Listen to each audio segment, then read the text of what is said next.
HSC ও আলিম পাঠ্যক্রমে সিকান্দার আবু জাফরের নবাব সিরাজউদ্দৌলা নাটক NCTB কর্তৃক পাঠ্য করা হয়েছে।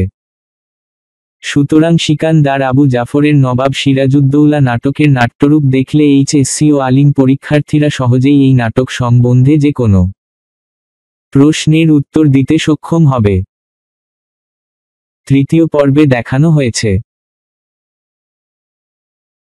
নবাব সিরাজউদ্দৌলার খালা ঘসেটি বেগমের বাড়িতে নবাবকে গদিচ্যুত করার ষড়যন্ত্র শোভা হচ্ছে। জানা যায় ঘসেটি বেগমের পালিত পুত্র শওকত জঙ্গকে নবাব করা হবে। উল্লেখ্য যে শওকত জঙ্গ নাচওয়ালি আর ভাঙ্গের গ্যালাস ছাড়া কিছুই বোঝে না, কাজেই সে নবাব হলে নেপথ্যে ঘসেটি বেগম ক্ষমতায় থাকবেন। বলা হয় এই ষড়যন্ত্রে মির্জাফর ক্লাইভের পূর্ণ সমর্থন রয়েছে। এখানে এআই দ্বারা নির্মিত সিকান্দার আবু জাফরের নবাব সিরাজউদ্দৌলা অ্যানিমেটেড নাটক উপস্থাপিত হলো।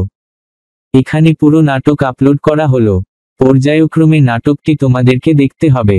আপাতত টেনে আলোচ্য পর্বটি মনোযোগ দিয়ে দেখো, ঘটনা বুঝতে পারবে, সংলাপগুলো মনে থাকবে, আলোচ্য পর্ব সম্বন্ধে যে কোনো প্রশ্নের উত্তর দিতে পারবে।